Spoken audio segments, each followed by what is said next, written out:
everyone. This is Jackie Cooper with CryptoMom2 Talk Show and the Blockchain Legal Institute. And I would like to welcome everyone to this episode. And as I always do, remind you to like and subscribe because I have some really interesting conversations that are coming down the pike. And I want you to always know what's happening in our great community. So today I actually have a guest on that I met at the last Bitcoin conference, and I'm really excited to have him share history about Bitcoin. That is a passion area of mine. I will have to say the normal disclaimers: this is not investment advice, not legal advice, not financial advice. So definitely do your due diligence. But being in the space, I am a Bitcoin miner. I do have a Node. I have invested in Bitcoin, but again, you have to do your own due diligence, again, because of all of our disclaimers that we have to say. And I'm also an author of the Bitcoin Cinderella, and that whole series is all about discovering what Bitcoin is about and what the blockchain is about through a fairy tale series. And the last book, The Bitcoin Cinderella and the Seven Dwarves, actually I have it here, so I'll show you. It's available on Amazon, but it's all about Cinderella going to visit her cousin Snow White in El Salvador, learning about how Bitcoin is mined with the volcanoes, learning about hard forks, soft forks, and everything else that you can possibly imagine during her adventure down there. So if you don't know anything about Bitcoin, it's a great way to step in and to learn. And today you're going to actually be learning so much because my guest is collecting the history of Bitcoin, and he has a museum that is just phenomenal. So it blew me away when I met him, and I want to welcome you today, CoinDad, to the Crypto Mom 2. And how are you doing today? I'm good. Yeah. Appreciate you having me on. Thank you so much. The Yep. CoinDad is what they call me, and Crypto Mom is what they call you. But we are not related, or we're not together or nothing except Bitcoin. That unites us. We're married through Bitcoin. How about that? Exactly right. Exactly right. So for those that are on the audio side, I would recommend that you hop on over to my YouTube Crypto Mom 2 Talk Show, so that way you can actually see the visual.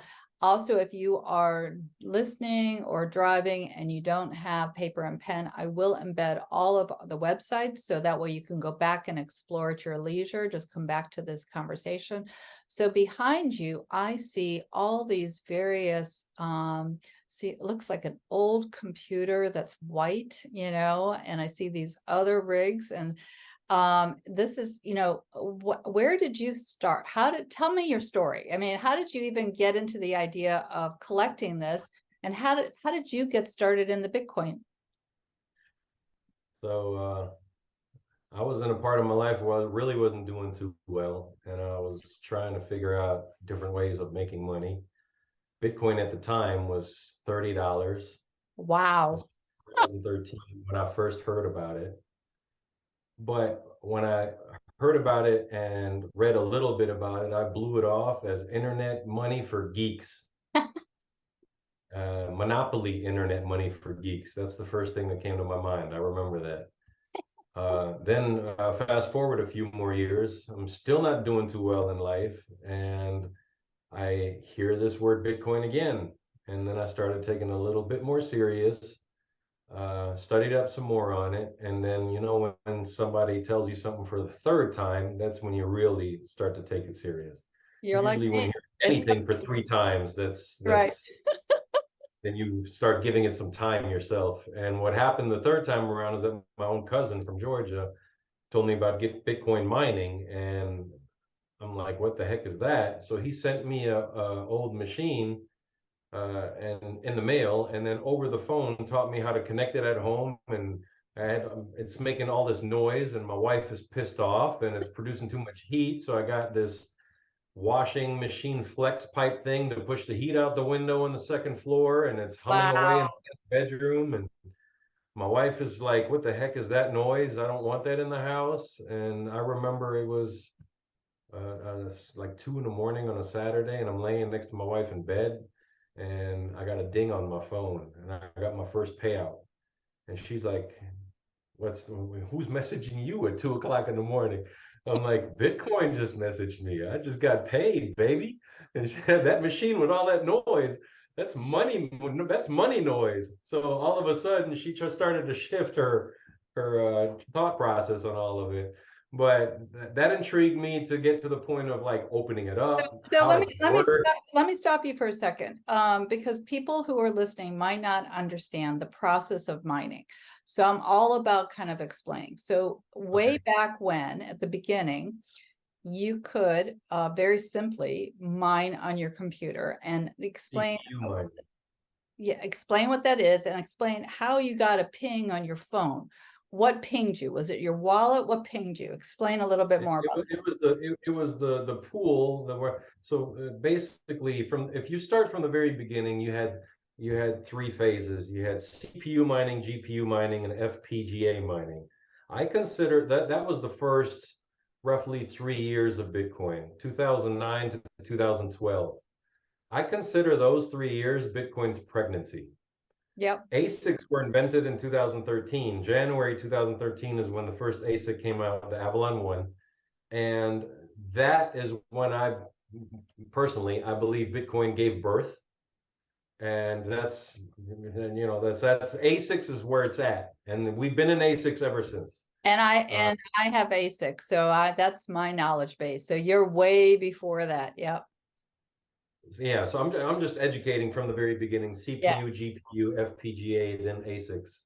ASICs is application specific integration circuits. So uh, from there, well, I got my first machine, I broke it apart, and I started to fall into in love with all of this mining stuff. And next thing you know, I had four machines in my garage, and my garage is getting too hot.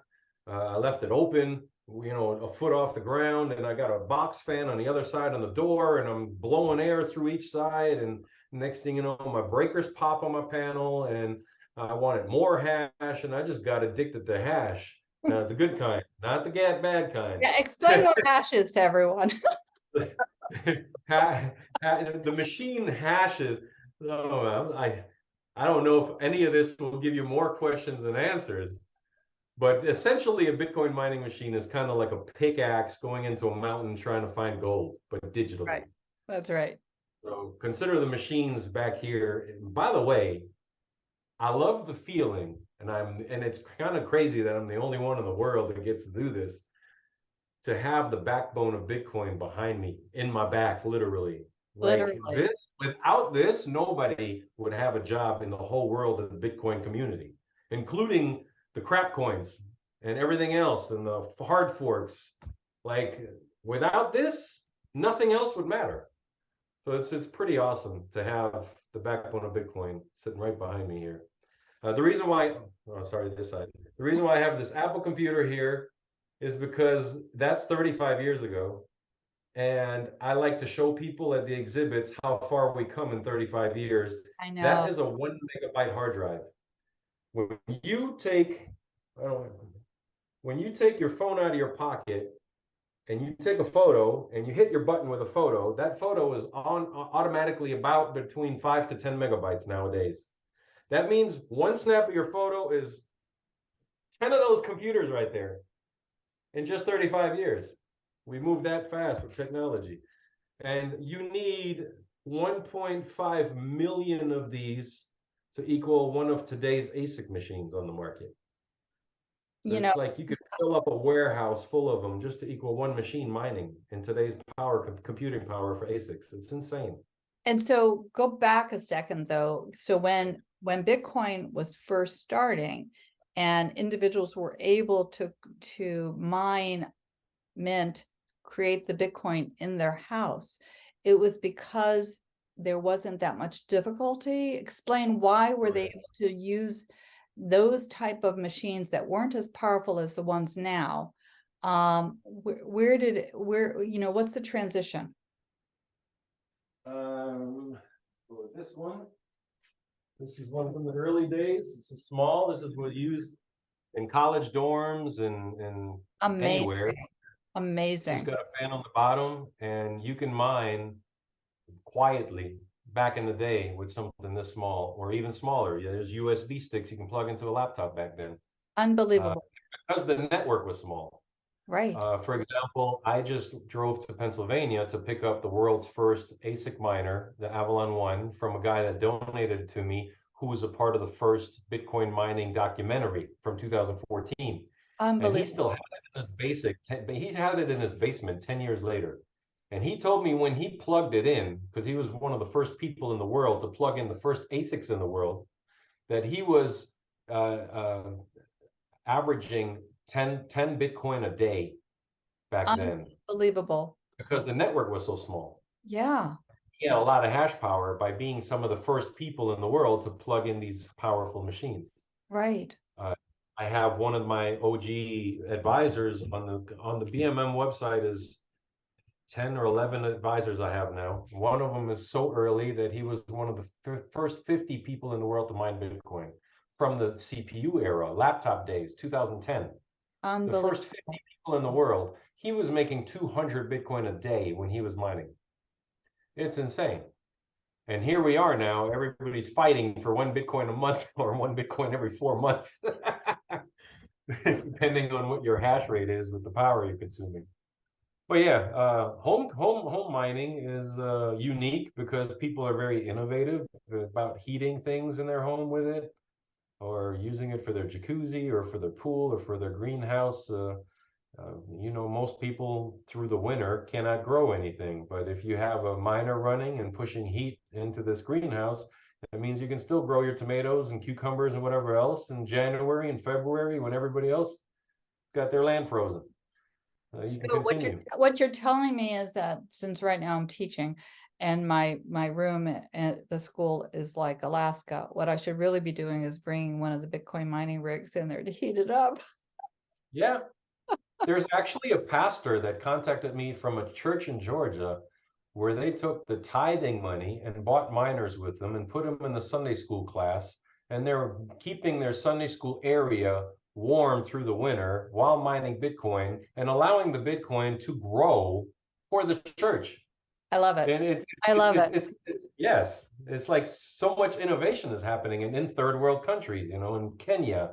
Somebody figured out how to do hydro with a small river, and they are out in the middle of the boondocks mining with some old S9 machines with free power from the river. So I love that type of story because I'm all about social good, and I know that a lot of individuals within our Bitcoin community are all about helping others and doing good. Why don't you go ahead and share your screen to show more about your website so we can kind of explore. So this is the bitcoinminingmuseum.com website. Can you see it? Yeah, we can see it for sure. Okay. And this is the front page. Yep. Um, Now you travel to different events.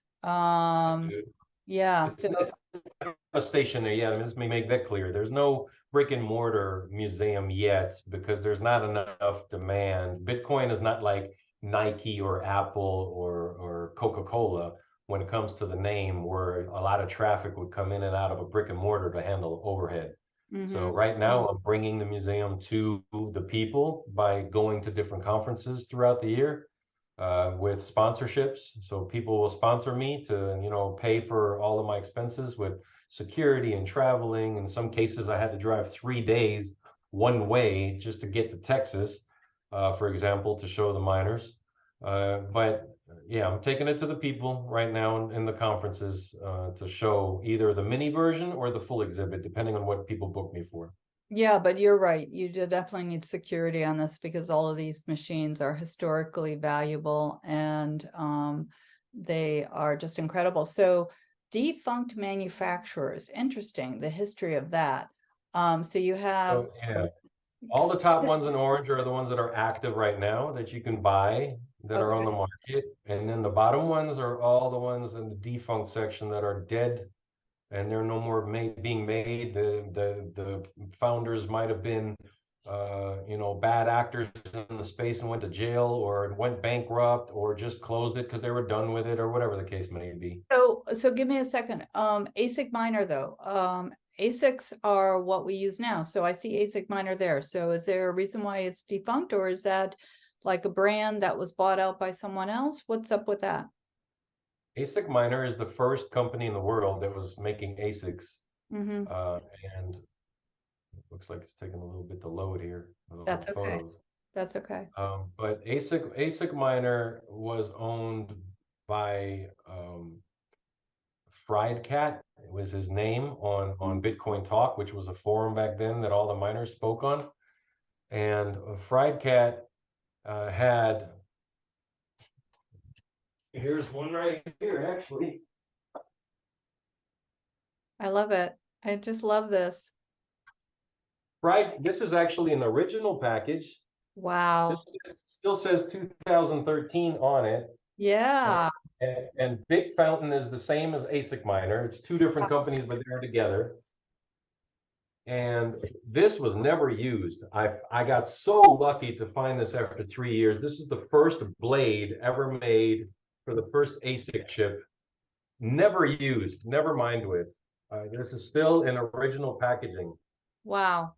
Like, I'm opening it for the first time here on camera in front of you.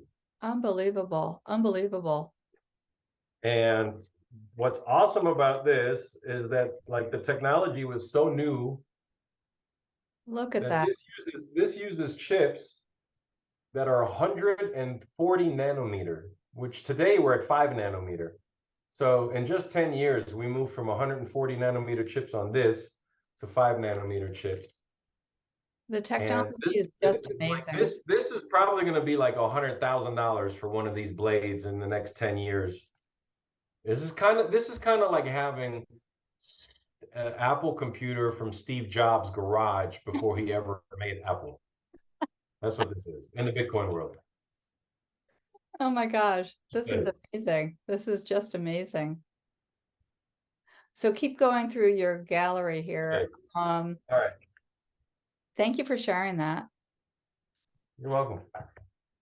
So Bitmain is the most popular one. They have the most machines in their arsenal for the history.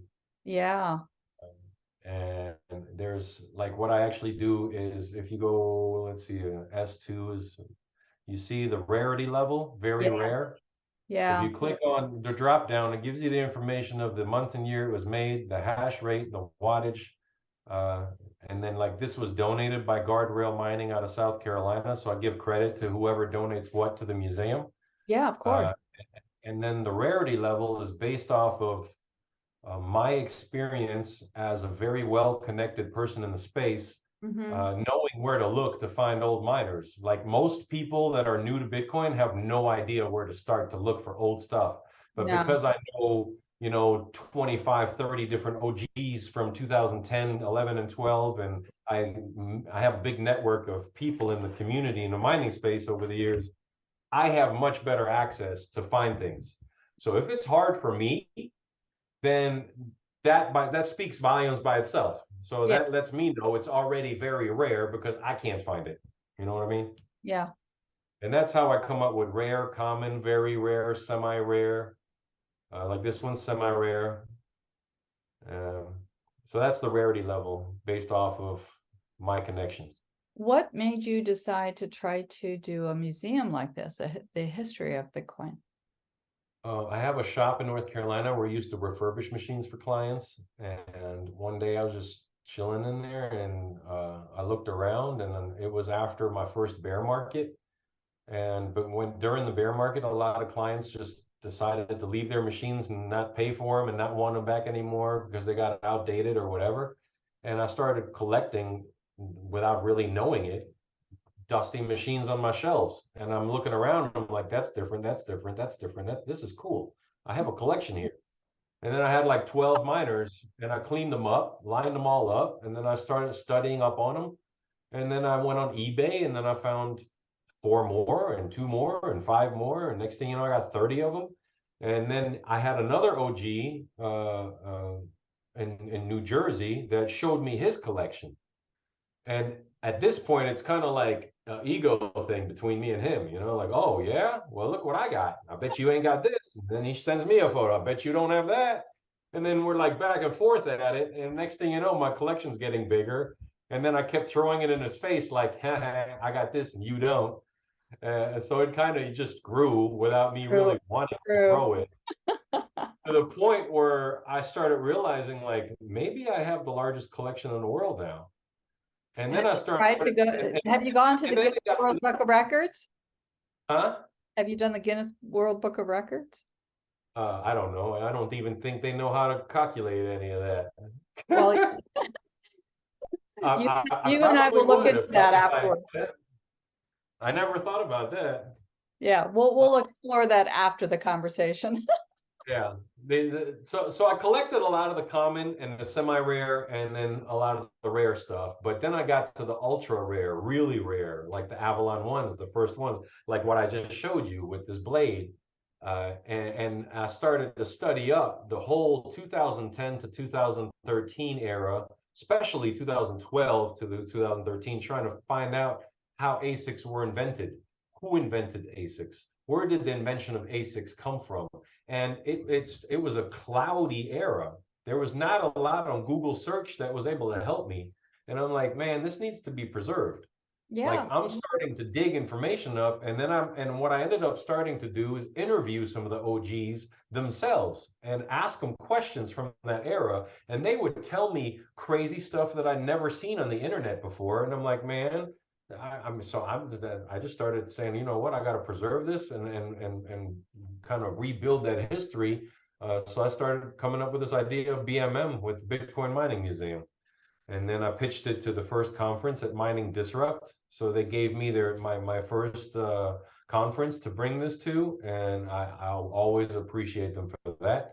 Uh, but that blew up. Like I had never seen that much attention from doing something like that, and it surprised me. And I'm like, and then my wife started supporting me, and other people wanted to be a part of it. I got a Tyler from Canada. He's like, hey, I love what you're doing, and I love history of mining. He was very smart, and he understood some of the stuff that I'm already dealing with. To where now he became a historian. I actually named it Hash Storian. Matter of fact, we can go to team.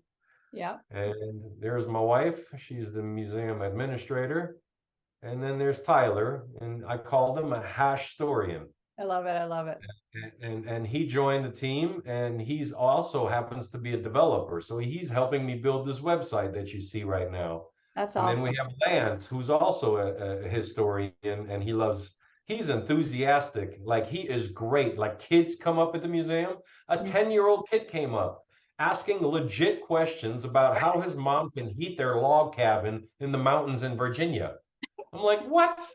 A freaking 10-year-old is asking me these legit mining questions. This is so cool. It's And very and cool. Lance just jumped at it and helped him out and answered all his questions. So it's and then we have Parker, who's actually doing all the videography stuff. I So love if you it. go to media over here, I have OG TV is what I call it now. I So love we it. actually interview OGs from the early days. So we just released episode number 2 just last week, and Gerald Wilke was in that interview. The first one's Antonio Oliveria, and these are OGs from the very early days who I interviewed and asked them questions to kind of preserve their history through these videos. Of course. And So, because these are pioneers in the space and nobody knows about them. Nobody knows that they're the ones that helped get us to where we are today.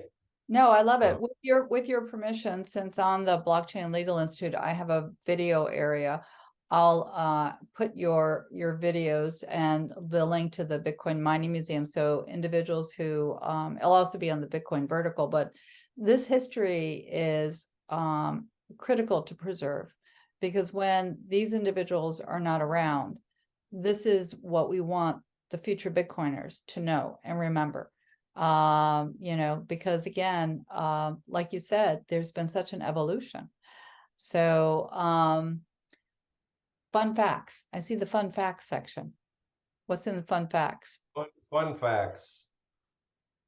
Uh, Well, if you're, it would require almost 60,000 of these USB sticks released 2014 to generate the same amount of hash rate as one S19 from 2020. Wow. Running this many U1s would also use 118,000 watts compared to only 3,250 watts today. So you save all kinds of power from back in the day and that's the efficiency, and Yeah. efficiency keeps getting better and better. Yeah, it Like does. right now, this is pretty awesome, I would say.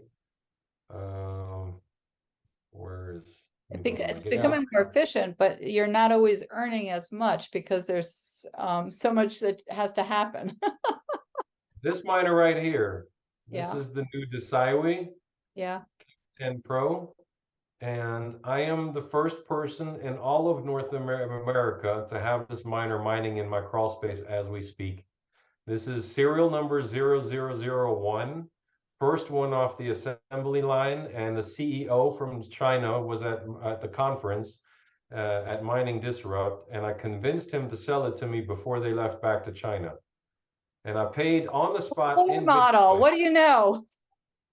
So I told him, hey, this is going to be in my museum. I already have it up on the website, and I'll be showcasing it at future conferences. But I'm 4 months ahead of the first batch being released of these, and I'm already running it in my basement. And I already made a review video of it on our YouTube channel. I need you to So, hook me up. you know how many people are telling me that? Even publicly traded companies are asking me to hook them up. I know. Oh, that's too funny. That's great. That's great. I love it. Yeah. But if it wasn't for my museum, he would have never sold it to me. But that, I think that was the pitching point, or my convincing anyway, that hey, you sell it to me now. Not only obviously I'll do a review about it because it's the first one in North America, but it'll be in my museum, and then I'll showcase your miner with the history of the Bitcoin blockchain. And now you can share with him that it's been on a talk show post, and we'll be share it out across media so that way he gets additional exposure. Sure. Yeah, I'll let him know. Yeah, for sure. So, what's the future of where you're going with this? Because I know it blew me away when I saw it, and I knew as a teacher and educator and just being in the space, I knew the value of what you were doing. And I also knew from writing the book and doing the research, there's just so much history that I didn't realize was around. So what's your future with this, and where do you see it going? I don't know, maybe, I mean, Michael Saylor's spending billions on Bitcoin, so maybe he has a little bit of that he could put aside for a brick and mortar place and take over this whole thing and make it a legit, like the Smithsonian of Bitcoin. Or I don't know, like maybe Smithsonian themselves eventually 5 years down the line will say, hey, you know what? Bitcoin is such a big deal around the world now. We want a Bitcoin museum as a part of DC over there, or New York with all the other Smithsonian stuff. I, In the near future, I would like to build the website more user friendly to where there's maybe a timeline built in here that you can go into the year, you can go into the month, you can pick the miner, and then the miner is shot in 360-degree. So you can spin it around and you look at every angle of the miner, and all the data will pop up in the bubble next to it, and have something that's more visual for people to see all around. So not just pictures. That's another thing I was looking into. I think that what you shared is critical, and I foresee that your vision is going to happen for sure, because Bitcoin is built on blockchain and it has its own protocol, but it really it started the revolution, of people looking at this. And I think that this history is not just from the United States, it's global. And so I definitely see it being of value, if not in the Smithsonian, even though it should definitely be there, definitely from the community perspective, we need to support the brick and mortar side of creating a museum like this for sure.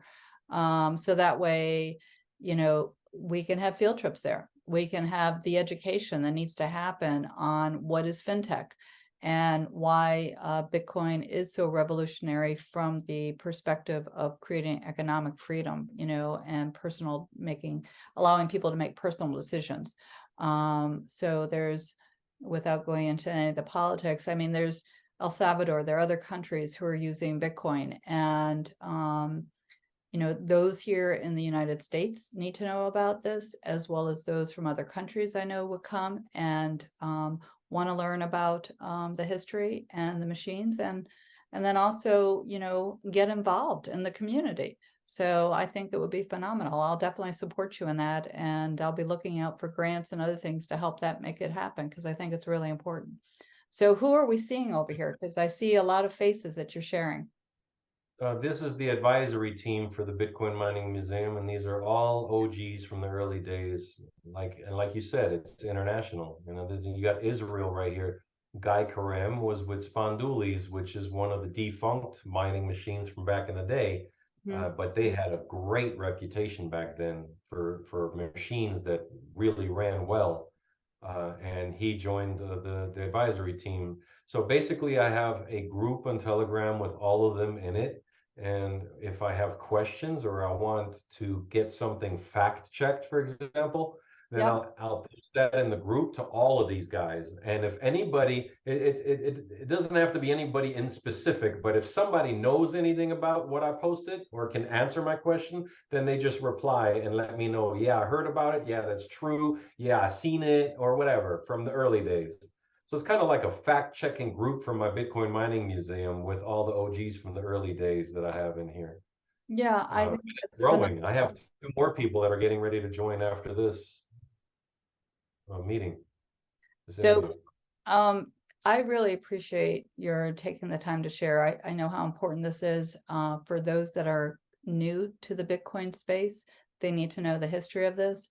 And for those that are even, been in here for a while, myself included, to not know all the behind the scenes stuff that you've collected. So this is great. Any last minute thoughts that you have before we sign off? The exhibits, just for people to show and get an idea. These are some of the past exhibits that I've been through since last year. Let's do the most recent one at Mining Disrupt. Just so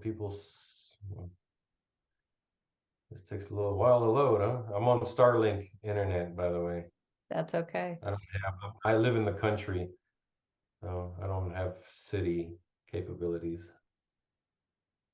But this is the largest exhibit done so far. We literally brought 98% of the entire museum. I didn't know it was gonna take this long.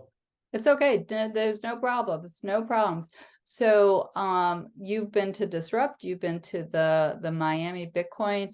Are you thinking about the Bitcoin blockchain conference? Wow, Texas blockchain summit. Yep. I mean, those are all past conferences in the I'm future. already booked for Nashville next year for Bitcoin 2024. I will definitely see you there. And then Mining Disrupt. So that's June and July next year. And then there's also I don't even know if I'm even allowed to say this right now. Let me refresh this page. But let me just say that there's a conference in North Carolina that's going to happen early next year, or Q1 of next year, in a decent sized venue that I went through. It was actually my first conference ever. I don't know why this is stuck. Don't I'm worry about sorry. it. No, don't even apologize. It's all good, because you know why? People are going to go directly to your website and they're going to be able to take a look at it there. So it really is fine. Look at this young group of guys over here and just I know, it's getting phenomenal. educated at the museum. I love this kind of stuff right here. I know. I love. I even have the world's oldest person mining here in North Carolina. Uh, she's 91 years old and she's running 2 containers full of machines. Oh my gosh. She under the reason why she's doing it because she understands Bitcoin because of the Nixon era. She lived through the Nixon era and experienced the gold standard being taken away from the US dollar. And Exactly. that's what triggered her to see that Bitcoin is basically bringing the Nixon era back to where it should be, Hmm. or at least leading to that direction. But she's 91 years old. She's the oldest, we believe, the oldest miner in the world mining Bitcoin right now. She lives here in North Carolina. Um, this is phenomenal. So for those that are listening, definitely the Bitcoin Mining Museum website will definitely be embedded within the blog.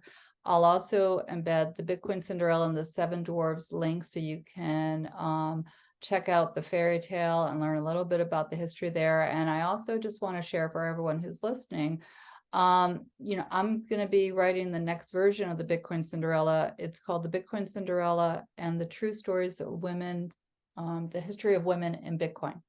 So there'll be stories about women from all different ages and through the Bitcoin history. Love to interview your wife to have her in the book for sure, because she has her own view and experience as a result of the pre-awareness and then the post-awareness, like before the ding and after the ding. Yeah. Yeah, I don't know. I don't know if she'll do it. that's I'll ask her. okay. No, She's not really the type of no, personality to do no this. pressure, no pressure. But take a look at all the pictures. This is really amazing. You know, in terms of the conversations happening at the event and the diversity of people, ages, and everything else like that. Yep, I remember Miami Beach. Very cool, very fun. I'm a little frustrated about this internet. That's okay. It really is all good. It's all good. Don't even worry about it. So,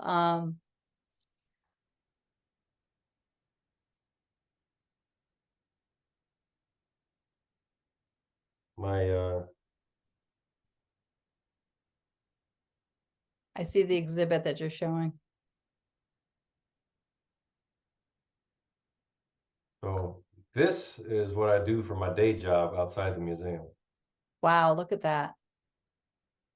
I do site consulting, miner sales, site deployment support, decommissioning, miner container sales, independent container inspections, large hardware deal inspections. Like I literally got paid to fly to look at $6 million worth of machines for a client that was overseas. Because that basically they paid me to be their eyes on the ground before Neat. they send the money to the bank and send the wire transfer. So Nice. I was able to confirm and say, yeah, these machines are real. I took some apart. I spot checked everything and gave my two thumbs up with photos and videos. And then they sent the money. So that's You, like a, you definitely need that type of quality check. And you're definitely one of a kind in terms of being able to make sure that things are right on the ground for sure. So do you have a lot of people who are working with you? uh, as of right now, because of the bear market, things are pretty slow. And that's why I've Yeah. been focusing more on the museum and building the museum. But when the bull run kicks in, then I'm gonna probably, just like last bull run, have so many calls that I cannot handle all of them, and I'll have to pick and choose my contracts, which And I love. And yeah, I think that's something, even though eventually I'm gonna retire from all this, I love the space so much that I'll probably still consult here and there just to kind of keep my feet on the ground and still be a part of the space and just pick and choose contracts that I want to be on, or people that I like working with, things exactly. of that nature. But even though I say I'm going to eventually retire, I'm probably always going to be in the space one way or another. You'll always have your fingers in it for sure. Yeah. So I really appreciate your sharing this.